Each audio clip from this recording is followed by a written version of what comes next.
Well, thank you so much. Really grateful to be here. Thank you all for joining. Are you going first or am I? No, you are. Okay, good. You look like you were ready.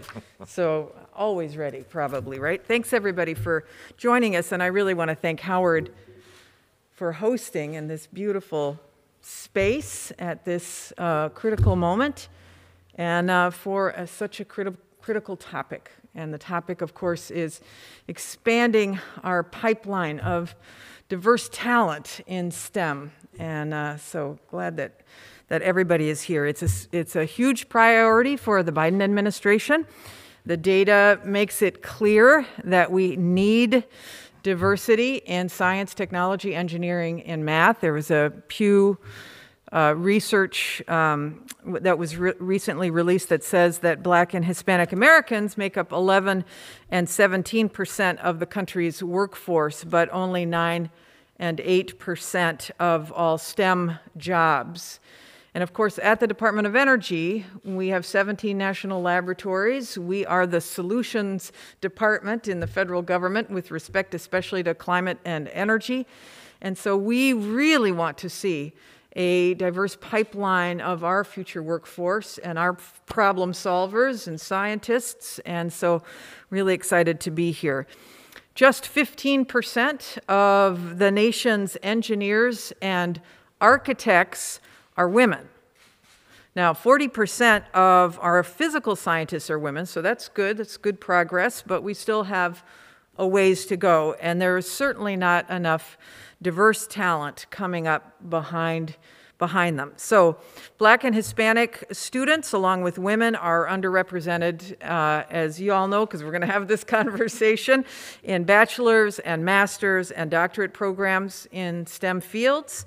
And at the same time, higher education institutions that produce the highest share of STEM graduates, diverse STEM graduates, like our historically Black colleges and universities and minority-serving institutions, those institutions routinely get among the lowest shares of federal research funding.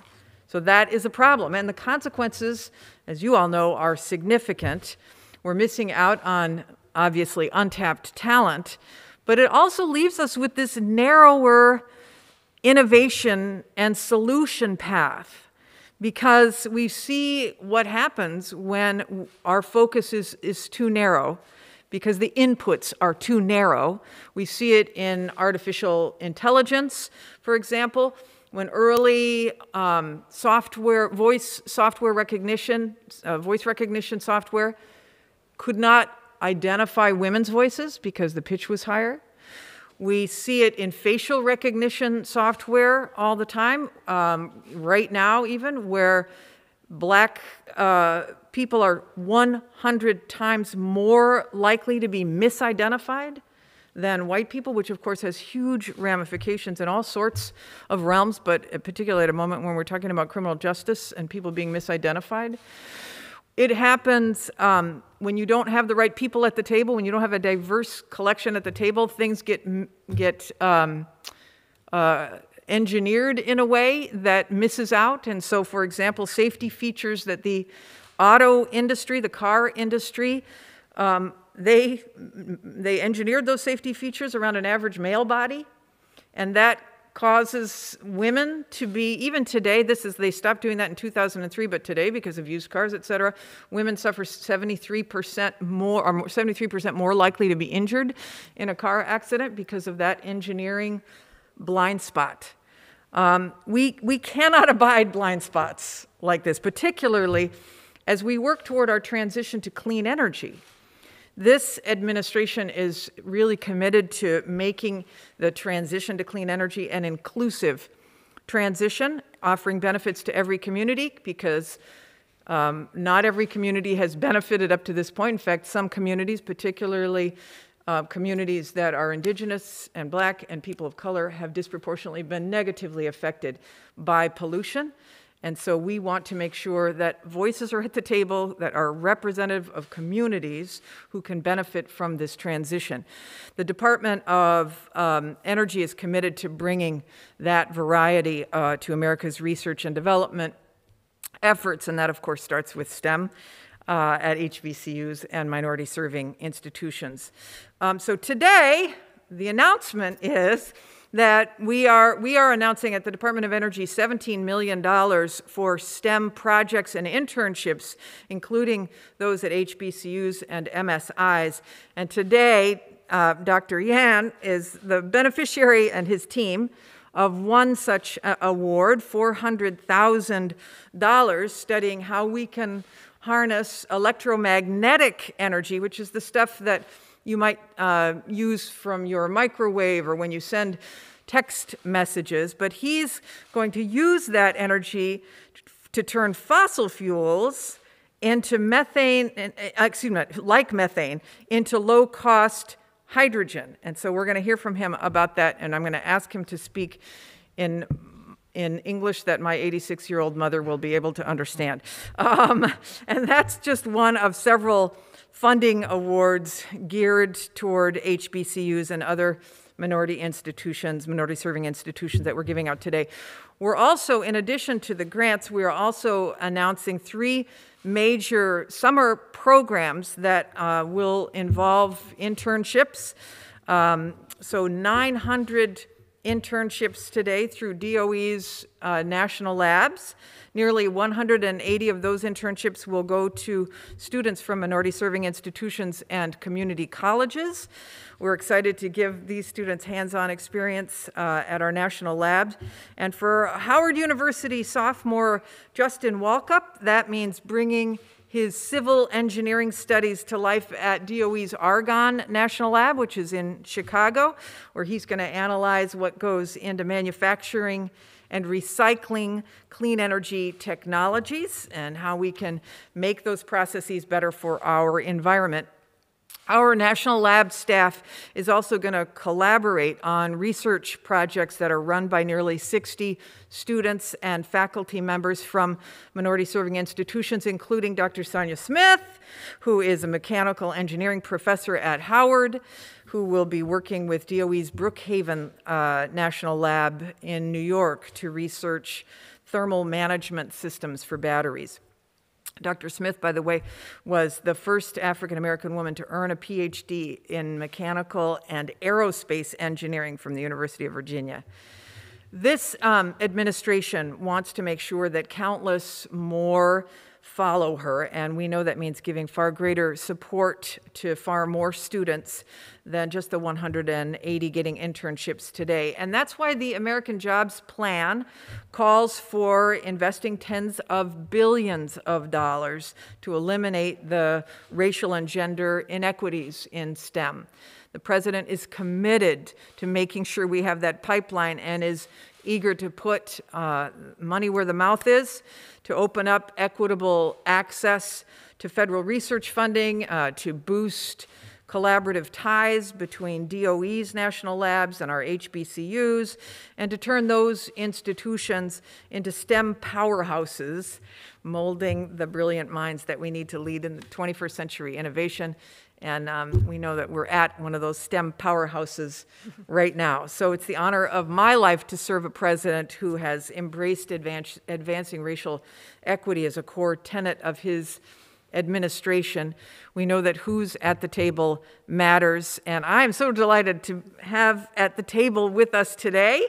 So Dr. Tony Wuta, who is Howard's Provost and Chief Academic Officer, Professor Quentin Williams, who is Chair of Howard's Department of Physics and Astronomy, Dr. Janelle Burke, who is an Associate Professor in Howard's Department of Biology, Dr. Kim Lewis, who is the Associate Dean for Research and Graduate Programs, Christopher Flowers, who is a Howard sophomore studying computer science, and Provost Wuta, of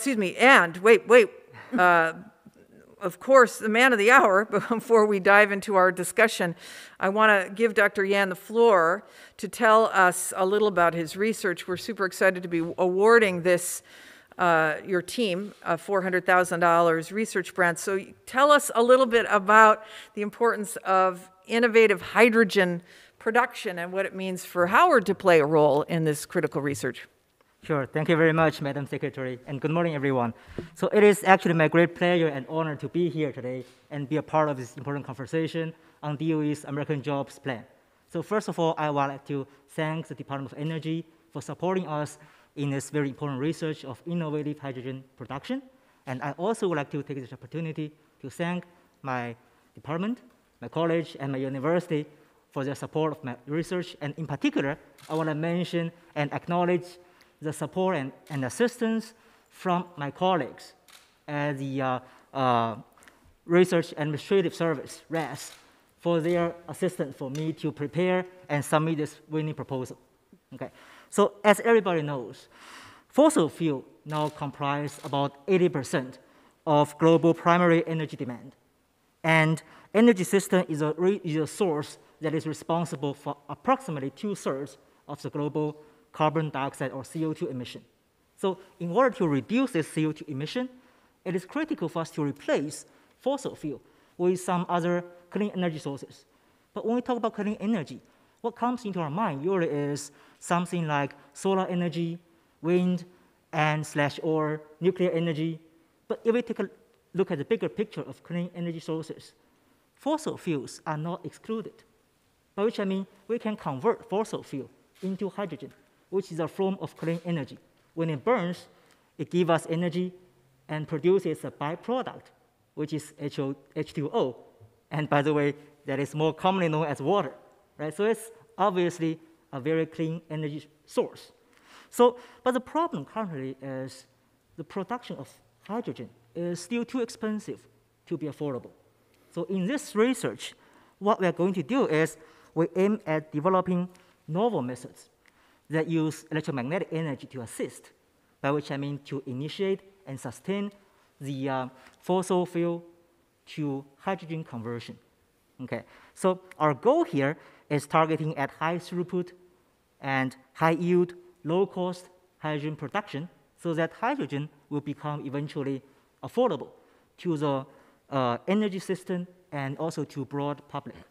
Okay, so in my research, myself, my colleague at Howard University, and our collaborators at the University of Houston will work collaboratively, okay, to develop advanced methods that hybridize currently cutting-edge technologies in computational electromagnetics, fluid and thermodynamics, molecular dynamics, and also quantum chemistry in order to improve and optimize the hydrogen production process and system. So this 3-year DOE grant will help us to initiate our research in this very critical area and also build our research capacity.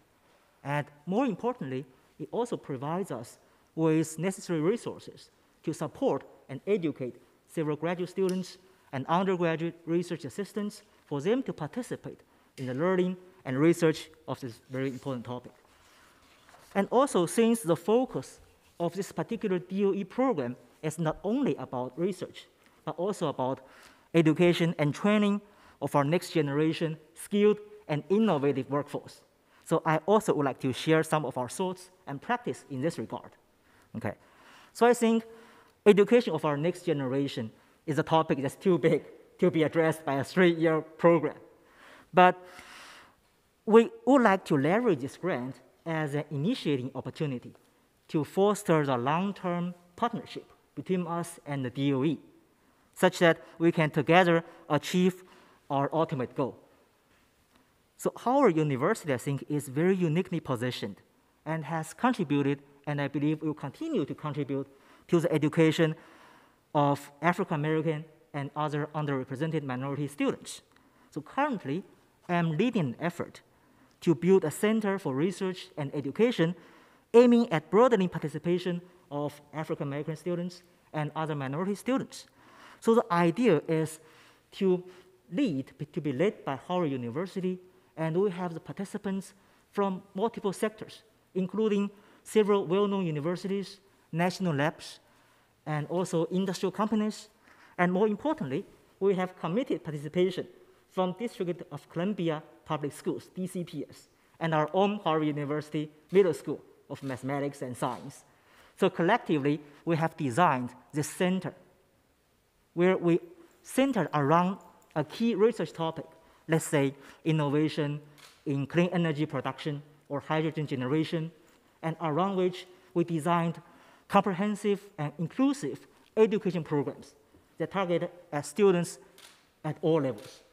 Because we have the expertise of professors in universities, scientists, and engineers from national labs and private sectors, and we also have educators like teachers and administrators from middle schools and high schools. Together, what is more important is we have access and connection to our students at all levels, from middle school, high school, undergraduate student, graduate student, and postdoc, and professionals as teachers. So this center, we have designed this educational program to target each stage of education. For example, we have early engagement of educators and students in high school, middle schools. We have research and education support for our undergraduate students. And we also have research exchange and internship programs for graduate students. So collectively, we hope by designing this, we call a STEAM pathway, we can guide our students from early stage onto this area of STEAM study so that that will lead to a successful career in STEAM-related areas. And we sincerely hope that DOE can play a very important role in this effort. We do too. And thank you very much. Thank you so much. I just want to tell you that, being the new energy secretary, this is my first event here at Howard, just to let you know, the first time we've been out of the building. But one of the things that I've been doing is talking with my counterparts in other countries regarding the solutions that they would like to see to get to everybody's goal to reduce greenhouse gas emissions. Hydrogen is the #1 thing that countries are focused on, to have, baseload-like power at an affordable way that's dispatchable. It's just huge. So the subject area that you are working in is so utterly important. Thank you, and congratulations. We look forward to big things from that. All right, so despite the great work that's being done here, we know that there has been, as I mentioned, historical disparity in funding of research at HBCUs and minority-serving institutions. And Dr. Lewis, maybe you can give us a window into, obviously, structural racism comes to mind, but I'd love to hear from your perspective so that people are educated about why that has been the case. Yes, good morning. Thank you for the opportunity allowing me to address this issue. I think that the inequity in the federal research funding is due to an inequity in the research infrastructure, such as grants and administration personnel, state-of-the-art research laboratories and resources, and building infrastructure at some of the HBCUs. So for example, not having state-of-the-art research laboratories could prevent or minimize faculty members from getting or obtaining preliminary data to demonstrate a proof of concept that's needed to compete for these research funds. In addition to that, a lot of the faculty members have a heavy teaching workload. And then we also must consider that there may be a possibility of implicit bias during the review process that could contribute to the inequity in the federal research funds. So interesting, because part of the American Jobs Plan has $40 billion for investment in capital projects related to labs and the lab infrastructure, the hard infrastructure, and half of that is slated to go to HBCUs and minority-serving institutions. So it's a step toward correcting some of that, hopefully. What are the steps that you, give me some advice as head of the Department of Energy about what you would do to begin to reverse some of that historical inequity? Yes, so one thing could be for the department to just solicit proposals that are exclusive to HBCUs. This would help tremendously, and it would give us equal playing field with other institutions. I think it's definitely necessary. It would not only empower, but it would exploit the expertise that already exists on campuses at HBCUs in particular STEM fields. The Centers of Excellence that is being proposed by the Biden-Harris plan is a great opportunity. It would give access to state-of-the-art research instrumentation on the campuses where the faculty are, which will allow them to compete for federal funding. And in addition, it would just help close the gap with the inequity in the federal research funding that goes to the HBCUs. Great, great. Well, I know our team is taking notes on you back there, because we want to make sure that we are part of helping to address that. And so part of this, of course, it devolves around students. And Christopher, you're obviously a current student studying computer sciences, I mentioned, and you're also a Karsh STEM scholar, which means that you must be at the top of the heap with respect to your abilities. And I'm wondering if you can describe how your experience here has helped you prepare for a career in STEM. Sure, of course. And I want to say thank you, good morning, appreciate you being here, and also the question.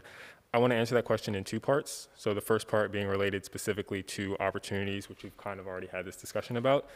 So I think being at Howard and also being a part of the Karsh STEM Scholars Program has opened the doors for opportunities that I wouldn't have necessarily had at other institutions, specifically at other non-HBCUs, just because that's not a big focus, as we've mentioned. For example, I had an internship at UC San Diego after my freshman year where I was interning in their computer science and engineering department. That internship was the result of a partnership program between UC San Diego and Howard specifically that was a part of a larger initiative to prepare HBCU students for graduate study in specifically schools in the UC system. And so it's opportunities like those where I'm able to explore my interest, find out what I like, figure out what career opportunities and work opportunities exist, and then I'm able to better inform my decision-making as it pertains to my career and the path that I choose to follow. Now, I wouldn't have been aware of that program if it weren't for the people that I met at Howard. If it weren't for that actual partnership itself, it's possible that I never would have had that opportunity. So having those things available and the people around me that helped me with not just when I was at the internship, getting through it, understanding how to navigate my first internship as a college freshman, but also helping with the application process and all these other things that go into it, having that outside support to take advantage of these opportunities and grow.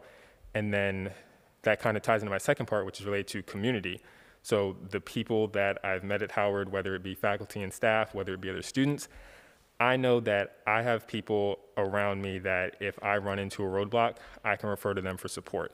And so having the support of those people, in addition to the opportunities that have been mentioned for specifically HBCUs and HBCU students, I think it's really important and really impactful, and me being at Howard has given me the option to actually be a part of that. I hear how great all of that is, and I'm wondering, what advice would you give me as the head of the Department of Energy to foster that kind of community, I'll say, in the science and engineering that's done inside of our department? I think you have spoken to it a little bit about these very specific programs for HBCUs and minority serving institutions. I think really focusing on that and making sure that there is support for these specific groups is very important, because a lot of the problems that are faced in our communities and the ways that we have to go about our careers and navigating those types of situations are fairly different from other people. So I think making sure that there is that very niche support for our groups and communities is very important. And what about, just think about us when you decide to embark on your career, because we have a lot of needs in computer science as well as other areas, but for the folks that we want to be able to send a message to your students, letting them know that there's a lot of science and policy and, world-changing projects to work on inside of the federal government as well. So getting the word out is part of that, right? Which is one of the reasons why I am here today. All right. So as you probably know, President Biden is really committed to environmental justice in our nation's transition And I think I'm going to go to you next, Dr. Burke, because I know Howard has taken a unique approach, your environmental studies program, to an interdisciplinary approach to getting input and how to solve some of the environmental justice issues as we transition to a clean energy future. The American Jobs Plan and the President envisions that 40% of all of investments will be steered toward communities that have been left behind. So in your role as a program coordinator for Howard's environmental studies program, I'm wondering if you can describe how we can learn from what Howard is doing, how Howard is leading the way in educating that next generation of scientists in this problem set. Sure, and thank you for your question. Yes, so you're correct. I'm a professor of biology, but also I'm currently directing our interdisciplinary environmental studies program in the College of Arts and Sciences. And our program has been interdisciplinary from its inception. So we have faculty with expertise in the built environment, in sustainable design, in climate science, in disaster response. So students are taking courses from a broad range of different knowledge fields and areas of expertise. Our foundational courses are rooted in rigorous STEM. So the foundational course is an intro to environmental studies, but the other foundational courses are science and public policy and environmental inequality. So students, if they're coming from that STEM perspective and interest, they want to have a BS in environmental science, they will get that comprehensive environmental education, which includes the social science of environmental justice, which is a field in of itself, and then also science and public policy. And then if students are approaching more from the social science or the BA perspective, they're getting that supplemental rigorous understanding of the science, right, behind earth science, behind climate science as well, to help inform their education, right, if they're going into the policy realm or law, for example. So say a word then, sort of getting on the balcony a bit, about the HBCU's broadly role in this, in environmental justice. Of course, yes. So what's important is about the community perspective, and from the students, often they're coming from communities that are experiencing some of the most significant environmental hazards or environmental challenges, and this allows them to have that comprehensive education to help bring back to their communities or to become knowledgeable and to have a voice at the decision-making table as well, right, in the national perspective as well, and innovating in the technology realm as well to fight some of these challenges. Well, in community organizing, we often say nothing about us without us, and that is definitely true in that in the environmental justice space. Thank you for your leadership and for the interdisciplinary nature of the problem solving. Just as a parallel to that, the Biden administration has really got such an interdisciplinary approach to climate, for example. So we have a whole climate cabinet, but that doesn't just include the Department of Energy. It also includes the Department of Transportation. It also includes the Department of Commerce. It includes, it's a whole broad effort, obviously, EPA. So, we know that smart solutions really require input. And sometimes it's a little bit clunkier to have a huge number of people, but your outcome is always so much richer, better, and more effective. So thank you for that. All right, Professor Williams, I'm going to ask you next. I know, when considering issues related to climate change, the primary scholars that have been leading those conversations have not come from diverse communities often. And obviously we want to do a better job to Professor Burke's point, of listening to communities that have been affected, right? So I'm wondering if you have advice for me on that, how the Department of Energy can ensure that these frontline communities see the benefits and have access to clean energy technologies, and I'm wondering how Howard is leading the way in that space as well. Sure, thank you, Madam Secretary. So the environmental issues that we're facing right now are actually being looked at in terms of being an existential threat in terms of climate change. And how does this link to renewable energy? So right now, we have about $1.3 trillion of purchasing power that's held in the Black community in America. And a lot of that goes to housing, transportation, and food. So I say that because right now, in terms of combating this climate change impact, we're seeing that the vehicle industry, automobile industry, is migrating towards electrification, so electric vehicles.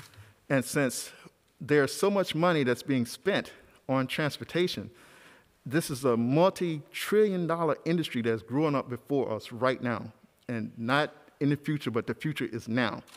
So with that, I think that it would be a travesty for African Americans or minorities to not play a critical role or a significant role in this industry that's growing right before us. And how can we play a role in that?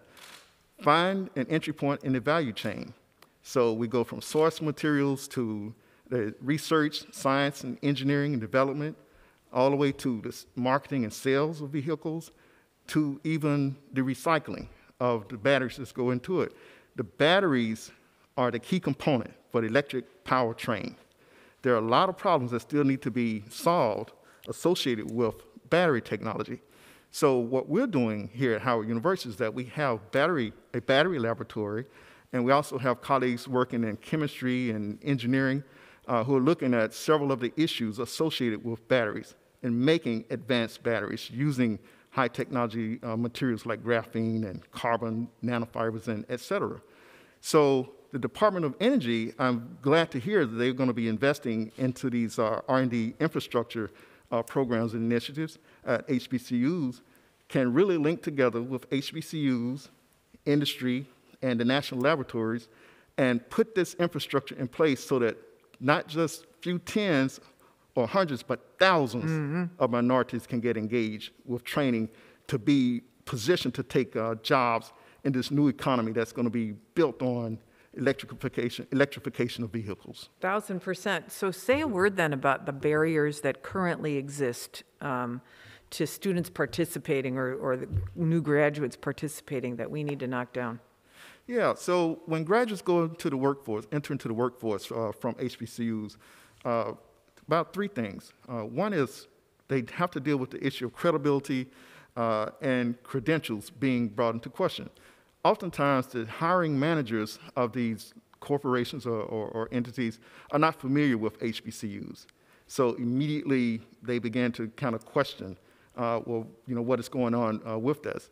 So people tend to hire people from their alma maters or schools that they're knowledgeable of. So that's one barrier. The second barrier is training. We've kind of spoke to that issue, and this is something that the Department of Energy can certainly help in with the modernization of our infrastructure that's in place. Students need to have access to the latest and greatest of technologies so that they can have hands-on training that when they go into these corporations, they are ready to go from day one, not just from a theoretical standpoint, but from a hands-on standpoint. And this is going to help tremendously with that aspect.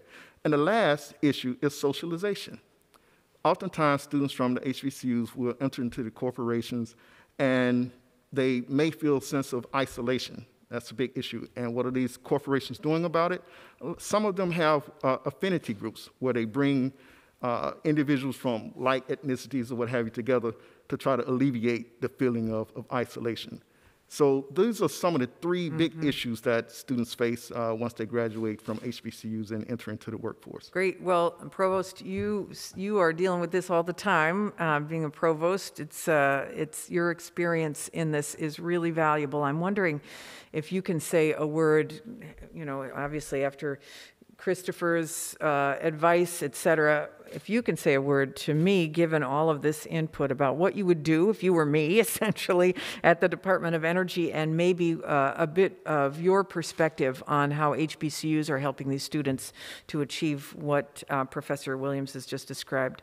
Certainly, and first I want to, again, thank you, Madam Secretary, for being here and providing this forum for this very critical conversation. One of the things I'll point to that Chris had mentioned, and you acknowledged his participation as a Karsh STEM scholar. Just to give a little bit more detail about his engagement, the Karsh STEM Scholars was a program we started about 5 years ago because we wanted to identify top African American scholars coming into Howard as undergrads and create an opportunity for them to pursue doctoral training. And so these are some of the best and brightest students in the country who are pursuing various STEM degrees and have committed to pursuing PhDs. We're fortunate that the first cohort is actually graduating this week. And they've been admitted to some of the top graduate programs in the country, Johns Hopkins, University of Pennsylvania, Georgia Tech. A number of them will be remaining here. But what we realized is it wasn't enough to identify students with capability and capacity. We really needed to create an environment for them to be successful. And so they participate in research every year as a requirement. We've identified mentors for them to be able to engage with, which is one of the critical factors in the success of HBCUs. Our students are not only academically inclined, but they're being trained by some of the top African American faculty in the country. And so they have a mentor and they have a research advisor that looks like them, that provides them an aspirational contact point. But we also have identified a number of areas where really students struggle. Financially, many of our students are first generation in college, so providing that financial support for them to be able to be successful, having mentoring, but also being in a nurturing environment. And Chris had mentioned being in a community. We've admitted about 30 students, 30 to 35 in each cohort. So we now have a cohort of 120 Karsh STEM scholars who serve as a support system internally, and we also have faculty and staff who serve as support for them, and create an environment where success is expected. It's not unusual that you're successful. We expect you to be successful, and we expect you to go and help us contribute to address this dearth of diversity in various STEM fields. I know you're aware that HBCUs enroll only 2 to 3% of African American students, but we graduate 20% plus of African Americans who earn a STEM bachelor's degree, and we provide the opportunity for over 30% of the doctoral trained STEM graduates who are Those are amazing statistics. and it speaks to really the commitment of our institutions and what we can successfully accomplish when there's an environment and a supportive infrastructure provided to the students. But one of the points that Professor Lewis had also made is that we really are looking to improve our infrastructure, our labs, our facilities, and the opportunity for our faculty to continue to engage in top-notch research, but also provide that research exposure to our students. And so one of the things that we've also done in creating programs, we've partnered with private industry partners to create programs similar to our Howard West initiative with Google, where we've taken a cohort of computer science students. We've placed them on Google's campus. They're taught by Howard faculty and also co-taught by Google computer scientists and engineers. And again, that gives the students the opportunity to be in state-of-the-art facilities, to understand the language of industry, the language of Silicon Valley in this case, and really have the opportunity to be competitive with students who are graduating from predominantly white institutions, but have had access in a way that our students have not previously had. And we've seen phenomenal success with these programs that we're creating to provide access to our students, and also to really expose industry to this is the talent that we have here at historically black colleges and universities. And it's not a matter of their capability, it's a matter of their having access to the facilities, access to the means to be successful. Amazing, amazing work. And so if you were heading a department in the federal government like I am, do you have advice regarding how to make sure that we can fill up our pipeline in the way that makes it attractive for students who are being educated here? Absolutely, and you've spoken to the internships and other opportunities that that are being launched today, as well as the grants that are being funded. Those grants provide the opportunity not just for the faculty to do research, but for students to be engaged and use it as an opportunity for training. Certainly, if there was an opportunity for infrastructure support, for laboratories, for equipment, as well as Dr. Lewis had mentioned that in some cases we know that there may be some systemic bias in the review of some of these applications, and so having additional faculty researchers from historically black universities serve on as reviewers on some of these panels, but also designated funds to help support grant-funded research at historically black universities with an expectation that students will be engaged in that research and that there may be an opportunity for them to progress in terms of graduate school training and in terms of work-related opportunities once they receive their undergraduate degrees. I love it. You're inspiring me. Thank you for that, and thank you for you all for your willingness to engage in this conversation to help educate not just me, but hopefully others who are watching about the important role that HBCUs have been playing and MSIs have been playing, but also how much more it could be done as well. Very exciting. So Dr. Yan and Provost Wutah and Dr. Williams and Dr. Burke and Dr. Lewis and future Dr. Flowers, we really appreciate your willingness to participate here. And I just want to emphasize and make sure that you are aware that you will always have an ally in the Biden administration. President Biden really wants to be able to crack the code to solve this inequity issue, given especially how successful HBCUs have been in pushing out the STEM future workforce.